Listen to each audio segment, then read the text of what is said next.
queremos alabarte, queremos bendecirte, queremos glorificarte, exaltarte. Te damos gracias, Señor, porque en esta hora nos permites acercarnos para aprender un poco más acerca de ti. Abre nuestro entendimiento, Dios, así como lo hiciste con los discípulos, y enséñanos. En el nombre de Jesús te lo pedimos. Amén. Muy bien, pluma, papel, lápiz y una actitud enseñable es lo que vamos a necesitar el día de hoy para aprender un poco más acerca de nuestro Señor. Semana número 6, Efesios capítulo 3, versos 14 al 21. El amor que excede a todo conocimiento. Y dice la palabra de nuestro Señor, Efesios 3:14. Por esta causa doblo mis rodillas ante el Padre de nuestro Señor Jesucristo, de quien toma nombre toda familia en los cielos y en la tierra, para que os dé, conforme a las riquezas de su gloria, el ser fortalecidos con el poder en el hombre interior por su espíritu, para que habite Cristo por la fe en vuestros corazones, a fin de que, arraigados y cimentados en amor, seáis plenamente capaces de comprender con todos los santos cuál sea la anchura, la longitud, la profundidad y la altura, y de conocer el amor de Cristo, que excede a todo conocimiento, para que seáis llenos de toda la plenitud de Dios. Y a aquel que es poderoso para hacer todas las cosas mucho más abundantemente de lo que pedimos o entendemos, según el poder que actúa en nosotros, a él sea gloria en la Iglesia en Cristo Jesús por todas las edades, por los siglos de los siglos. Amén.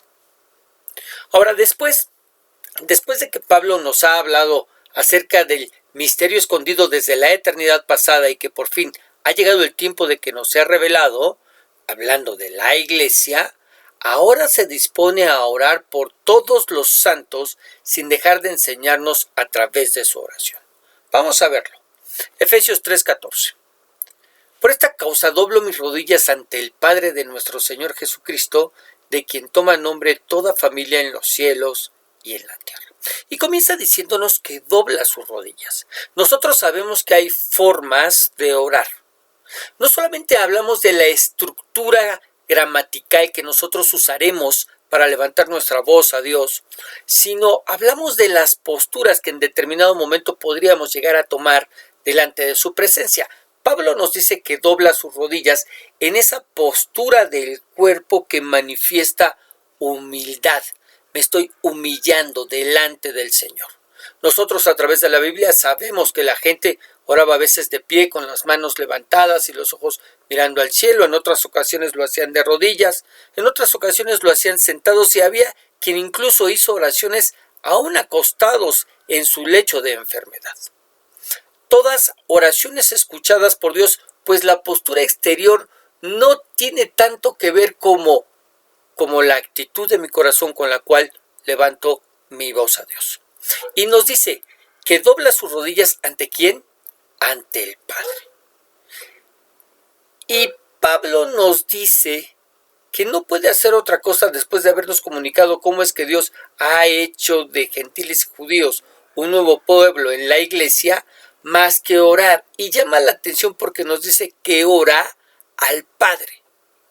Algo que también el Señor Jesucristo nos enseñó, diciendo, Mateo capítulo 6, verso 9. Vosotros pues oraréis así: Padre nuestro que estás en los cielos, santificado sea tu nombre, venga tu reino, hágase tu voluntad como en el cielo, así también en la tierra. El pan nuestro de cada día, dánoslo hoy, perdona, y continuaríamos con el Padre nuestro. Pero el Padre nuestro precisamente toma su nombre porque es una oración dirigida al Padre. Así oraréis, Padre nuestro, dirigida al Padre. Pero no es la única ocasión en que enseña a los discípulos a dirigir sus oraciones al Padre, sino que también en el Evangelio de Juan, les dice en Juan 14:13, y todo lo que pidiereis al Padre, en mi nombre lo haré. Es decir, ahí ya me está enseñando que oro al Padre en su nombre, dejándonos claro, ¿verdad?, que a los discípulos y a nosotros nos enseña a orar al Padre. Tan es así que vemos a Pablo en esa primera generación de creyentes, ¿verdad? Pablo el apóstol, en este pasaje y también en Colosenses diciendo, Colosenses 1:3, siempre orando por vosotros, damos gracias a Dios, Padre de nuestro Señor Jesucristo.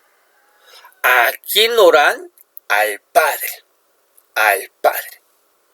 enseñándonos cómo oraba él, pero también enseñándoles a sus discípulos a levantar sus oraciones al Padre, como también lo hizo con los discípulos de Filipos. En Filipenses 4:6 dice: por nada estéis afanosos, sino sean conocidas vuestras peticiones delante de Dios Padre, ¿verdad? Delante de Dios Padre, donde ese delante de Dios, bueno, obviamente es una clara referencia al Padre. Y quizás alguien en este punto de la enseñanza se preguntará: ¿qué no se puede orar a Cristo o al Espíritu Santo? Bueno, lo primero que debemos saber es que no existe, en verdad, no existe un pasaje que nos prohíba orar al Hijo o al Espíritu.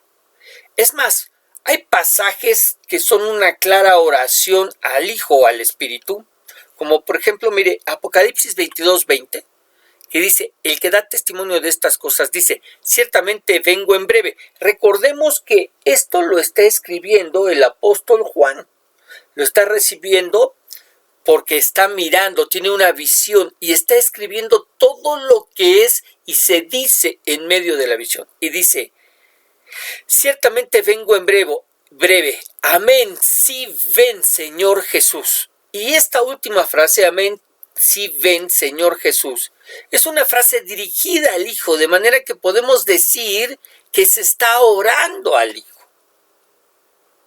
Ahora, sabemos que tenemos un Dios trino, Padre, Hijo y Espíritu Santo, pero es un solo Dios. De manera que podríamos dirigir en verdad nuestra oración a cualquiera de ellos. Pero esto es como si está charlando con una persona. Y sabemos que somos tripartitas, pues tenemos cuerpo, alma y espíritu, pues fuimos hechos a imagen y semejanza de nuestro Dios, no igual, pero sí semejantes. Tenemos un Dios trino, Padre, Hijo y Espíritu Santo. Nosotros somos tripartitas, tenemos cuerpo, alma y espíritu. Bueno, piense que está platicando con una persona y de pronto la persona, dentro de la misma conversación, se dirige a su alma. ¿No se le haría raro? Que está hablando con usted y de pronto le dice: ahora me quiero dirigir a tu alma. O sea, lo mismo sucede en la oración. Generalmente, por lo que nosotros leemos y se nos enseñó a través de las Escrituras, generalmente oramos al Padre en el nombre del Hijo y bajo la dirección, guía, poder del Espíritu. ¿Ok? Ahora, en el verso 15 nos dice que es del Padre de quien toda familia toma nombre, tanto en los cielos como en la tierra. Y cuando nos dice toda familia, se refiere a todas las familias que formamos parte de la familia de Dios en Cristo. Todos nosotros tomamos nombre en la tierra del Padre, por eso nos llamamos hermanos en Cristo, y de la misma manera tomamos de su nombre en los cielos. De manera que somos conocidos como cristianos en la tierra y también en los cielos. ¿Ok? Vamos a ver el siguiente comentario. La gran familia de Dios incluye a todos los que han creído en Él en el pasado, los que lo han hecho en el presente y los que lo harán en el futuro. Todos somos una familia porque tenemos a un mismo Padre. Él es la fuente de toda la creación, el dueño legítimo de cada cosa. Dios promete su amor y poder a su familia, la iglesia. Si queremos recibir sus bendiciones, es importante que nos mantengamos en contacto con otros creyentes en el cuerpo de Cristo. Quienes se aíslan de la familia de Dios y tratan de seguir solos, se privan del poder de Dios. Muy bien. Verso 16.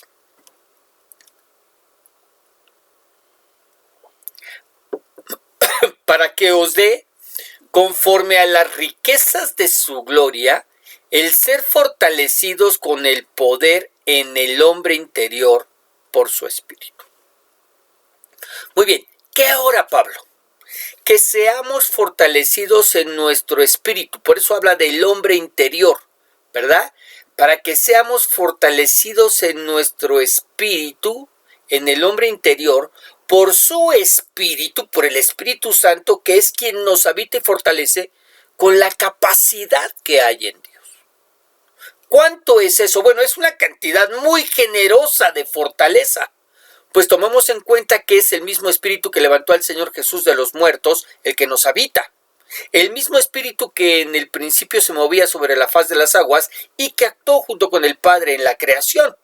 El mismo espíritu a través del cual el Señor Jesucristo hizo milagros y maravillas. El mismo espíritu que dio esa increíble fortaleza a Sansón. Y pide que seamos fortalecidos en nuestro hombre interior. Porque muchas veces como varones, como personas, generalmente somos fuertes en el hombre exterior, en el cuerpo. Hacemos ejercicio o el mismo trabajo o actividad que desempeñamos todos los días nos va fortaleciendo. Pero a pesar de ser fuertes en el cuerpo, muchos somos débiles en nuestro hombre interior, en nuestra alma y espíritu. Los problemas, las dificultades, las malas situaciones nos resultan muy difíciles de enfrentar. Nos van debilitando al punto que a veces sentimos que no podemos seguir adelante. Ahora, si no me cree, pregúntele a una persona que está lidiando con una enfermedad y lleva mucho tiempo haciéndolo. No es solamente el cansancio físico, el cansancio de ir a las consultas y estar metidos en hospitales todo el día, no, sino que también está el cansancio espiritual, el cansancio del hombre interior, que ya no soporta la situación por la que está atravesando. En aquella época, el principal problema que enfrentaban en la iglesia era la persecución. Imagínense a los hermanos viviendo en la zozobra de que en cualquier momento podrían ser atrapados, perder todas sus cosas e ir a los circos romanos no solo a morir, sino a servir de entretenimiento y ser devorado por las fieras o ser traspasados por las espadas de los gladiadores o ser arrollados por los carros romanos o ser bañados en brea y ser empalados y prendidos con fuego para alumbrar las calles de Roma.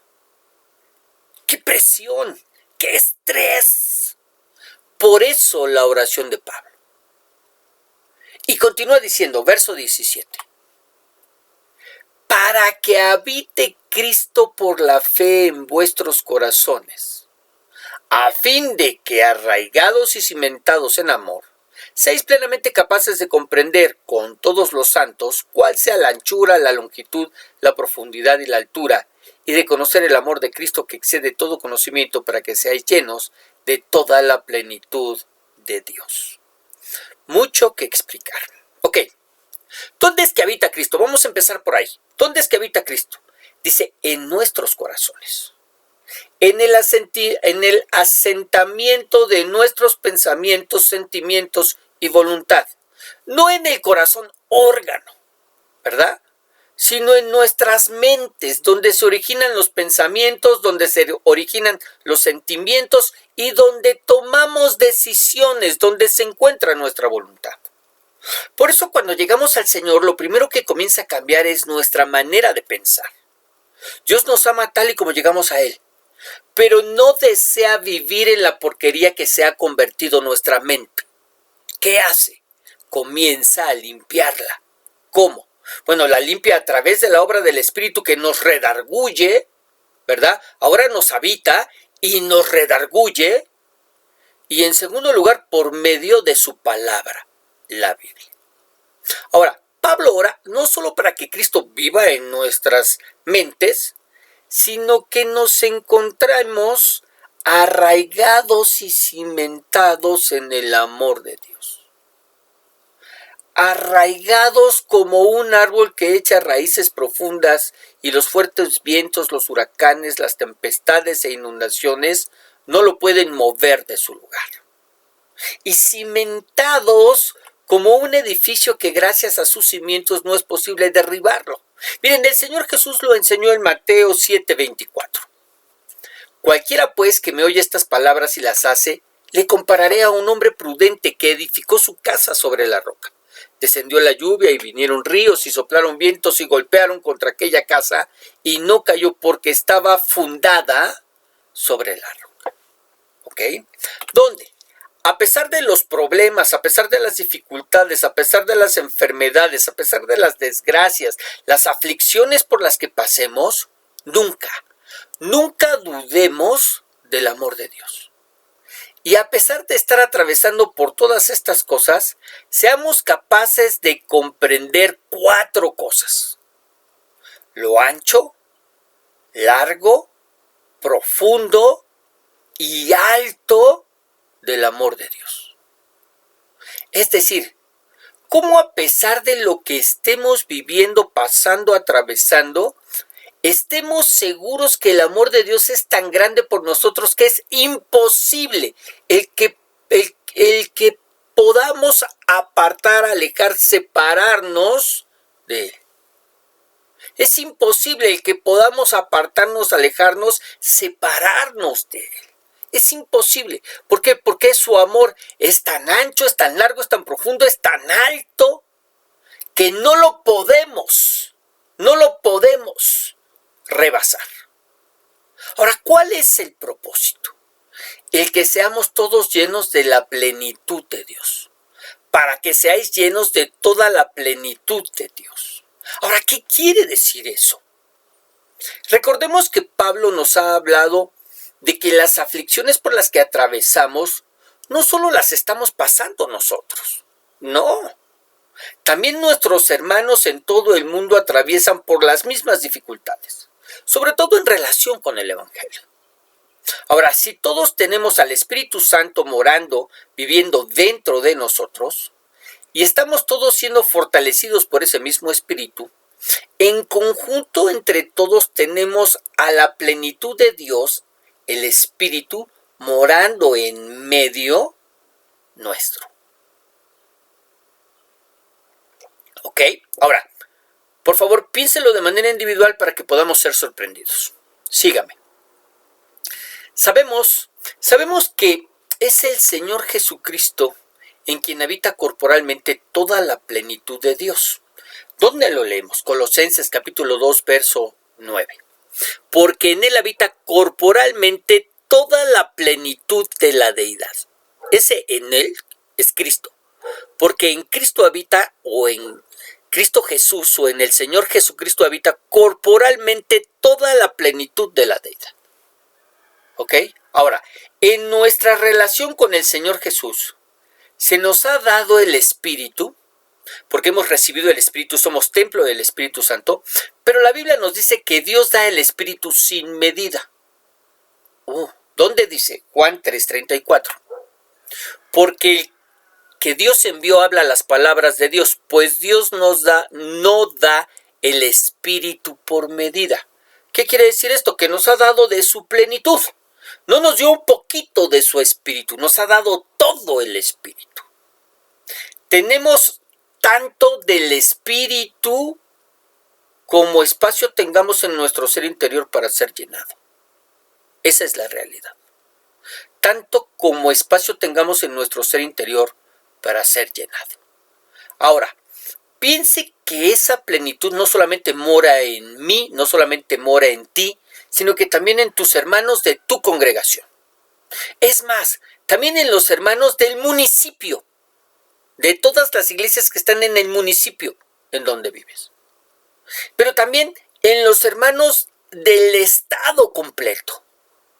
Y también en los hermanos de todo tu país. Y por si eso no fuera suficiente, en los hermanos de todo el mundo. De eso habla Pablo. De eso habla Pablo. Cuando dice que Dios nos ayude a entender cómo es que somos llenos de toda la plenitud de Dios. Muy bien, vamos a ver el siguiente comentario. El amor de Dios es total, dice Pablo. Llega hasta los últimos rincones de nuestra experiencia. La anchura del amor de Dios continúa a través de toda nuestra vida y llega a todo el mundo. La longitud del amor de Dios nos sigue a través de nuestras vidas. La profundidad del amor de Dios llega hasta lo más profundo del desaliento, la desesperación y aún la muerte. La altura del amor de Dios se eleva a la cumbre de nuestra aclamación y júbilo. Cuando se siente excluido o aislado, recuerde que nada lo apartará del amor de Dios. Nada nos puede separar del amor de Dios que es en Cristo Jesús, Señor y Dios nuestro. Muy bien, verso 20. Y aquel que es poderoso para hacer todas las cosas mucho más abundantemente de lo que pedimos o entendemos, según el poder que actúa en nosotros, a Él sea gloria en la iglesia en Cristo Jesús por todas las edades, por los siglos de los siglos. Amén. ¿Cómo hace las cosas? Aquí nos lo dice, más abundantemente. ¿Más abundantemente de qué? Bueno, en primer lugar, más abundantemente de lo que pedimos, y en segundo lugar, más abundantemente de lo que entendemos. Es decir, hay ocasiones que pedimos algo y estamos esperando que la respuesta de Dios sea tal y como lo imaginamos, pero resulta que nos da mucho más que eso. Piense en la nación de Israel en el Antiguo Testamento, cuando estaban marchando por el desierto. De pronto, hartos de comer maná, le piden a Dios que les dé carne. Carne para más de 5 millones de personas. ¿Qué hizo Dios? Vamos a ver los números 11-19. No comeréis un día, ni 2 días, ni 5 días, ni 10 días, ni 20 días. Piense, por favor, piense, haga números en su cabeza.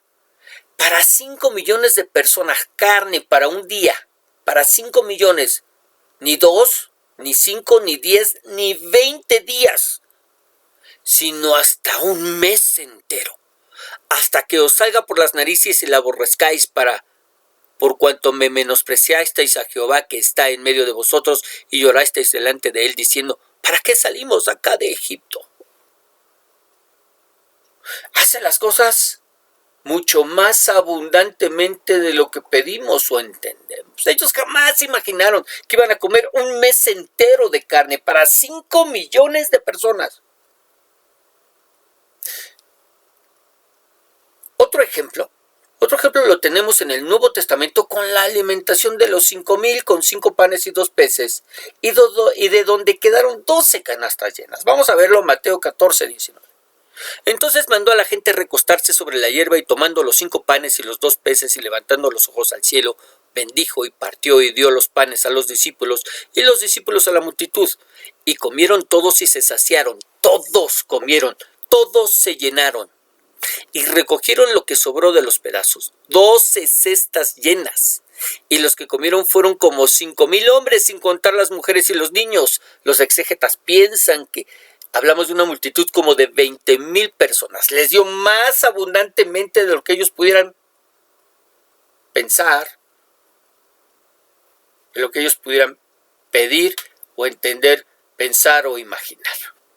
¿Estamos de acuerdo? Ahora, ¿cuál es el poder que actúa en nosotros? Porque aquí nos lo dice, según el poder que actúa en nosotros. ¿Cuál es el poder que actúa en nosotros? El poder del Espíritu que nos habita. El Espíritu Santo, a través del cual deberíamos alabar, bendecir, glorificar, exaltar a nuestro Señor Jesucristo en la iglesia. Pero este pasaje significa más que eso. Significa que Cristo es glorificado en su iglesia conforme el poder de Cristo se va manifestando en ella por medio del Espíritu. Es decir, los milagros, las sanidades, los prodigios que se hacen en y a través de la iglesia glorifican a Cristo. El poder que actúa en nosotros como iglesia para soportar las pruebas, las tentaciones, los problemas, las dificultades, las enfermedades, las aflicciones, glorifican a Dios, glorifican a Cristo. Poder que se manifestará en nosotros mientras exista la iglesia. Así que, ánimo. Dios es glorificado a través de nuestras aflicciones. Aflicciones que no serán para siempre, pero cuya gloria sí lo será. Y de la que recibiremos, en verdad, grande galardón. Pero además, este pasaje, verso 21, se le conoce como doxología, pues dice, a él sea la gloria en la iglesia de Cristo Jesús por todas las edades, por los siglos de los siglos. Amén. Vamos a leer. Esta doxología, himno de alabanza a Dios, pone fin a la primera parte de Efesios. En la primera sección, Pablo describe el papel eterno de la iglesia. En la segunda parte, capítulos del 4 al 6, explicará cómo los miembros de la iglesia deben vivir a fin de lograr la unidad que Dios anhela. Como en la mayoría de sus cartas, Pablo primero establece el fundamento doctrinal, luego presenta aplicaciones prácticas de las verdades que ha detallado. Es decir, hasta este momento hemos visto lo que es la parte doctrinal. Ya veremos cuáles son esas aplicaciones prácticas a través de la siguiente semana. Así que ahí en el lugar en donde estás, inclina tu rostro, cierra tus ojos. Vamos a orar.